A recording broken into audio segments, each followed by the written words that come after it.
Genesis 30 verses 1 to 43. And when Rachel saw that she bare Jacob no children, Rachel envied her sister, and said unto Jacob, Give me children, or else I die. And Jacob's anger was kindled against Rachel, and he said, Am I in God's stead, who hath withheld from thee the fruit of the womb? And she said, Behold my maid Bilhah, go in unto her, and she shall bear upon my knees, that I may also have children by her. And she gave him Bilhah her handmaid to wife, and Jacob went in unto her. And Bilhah conceived, and bare Jacob a son. And Rachel said, God hath judged me, and hath also heard my voice, and hath given me a son, therefore called she his name Dan, and Bilhah Rachel's maid conceived again. And bare Jacob a second son. And Rachel said, With great wrestlings have I wrestled with my sister, and I have prevailed, and she called his name Naphtali. When Leah saw that she had left bearing, she took Zilpah her maid, and gave her Jacob to wife. And Zilpah Leah's maid bare Jacob a son. And Leah said, A troop cometh, and she called his name Gad. And Zilpah Leah's maid bare Jacob a second son. And Leah said, Happy am I, for the daughters will call me blessed, and she called his name Asher. And Reuben went in the days of wheat harvest, and found mandrakes in the field, and brought them unto his mother Leah. Then Rachel said to Leah, Give me, I pray thee, of thy son's mandrakes. And she said unto her, Is it a small matter that thou hast taken my husband? And wouldest thou take away my son's mandrakes also? And Rachel said, Therefore he shall lie with thee tonight for thy son's mandrakes. And Jacob came out of the field in the evening, and Leah went out to meet him, and said, Thou must come in unto me, for surely I have hired thee with my son's mandrakes. And he lay with her that night. And God hearkened unto Leah, and she conceived, and bare Jacob the fifth son. And Leah said, God hath given me my hire, because I have given my maiden to my husband, and she called his name Issachar. And Leah conceived again, and bare Jacob the sixth son. And Leah said, God hath endued me with a good dowry, now will my husband dwell with me, because I have borne him 6 sons, and she called his name Zebulun. And afterwards she bare a daughter, and called her name Dinah.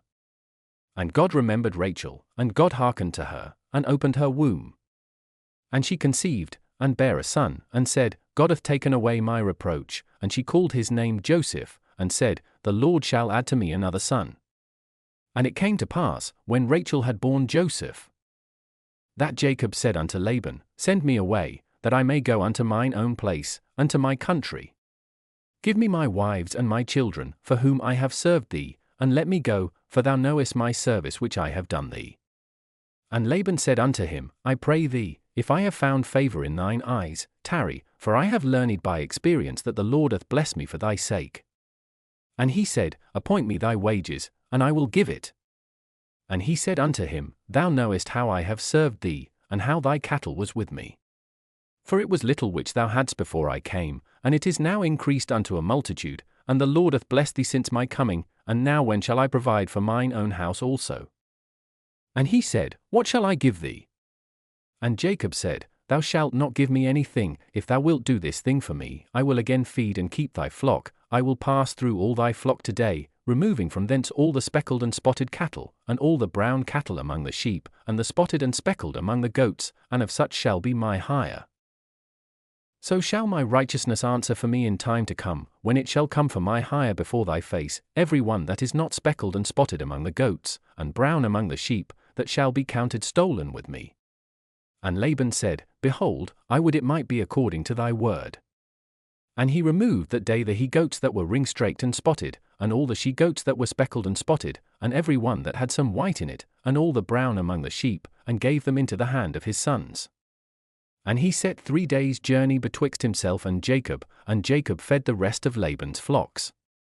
And Jacob took him rods of green poplar, and of the hazel and chestnut tree, and pilled white strakes in them, and made the white appear which was in the rods. And he set the rods which he had pilled before the flocks in the gutters in the watering troughs when the flocks came to drink, that they should conceive when they came to drink. And the flocks conceived before the rods, and brought forth cattle ring-straked, speckled, and spotted.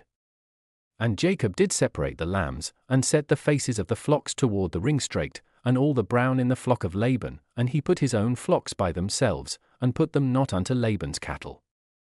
And it came to pass, whensoever the stronger cattle did conceive, that Jacob laid the rods before the eyes of the cattle in the gutters, that they might conceive among the rods. But when the cattle were feeble, he put them not in, so the feebler were Laban's, and the stronger Jacob's. And the man increased exceedingly, and had much cattle, and maidservants, and menservants, and camels, and asses.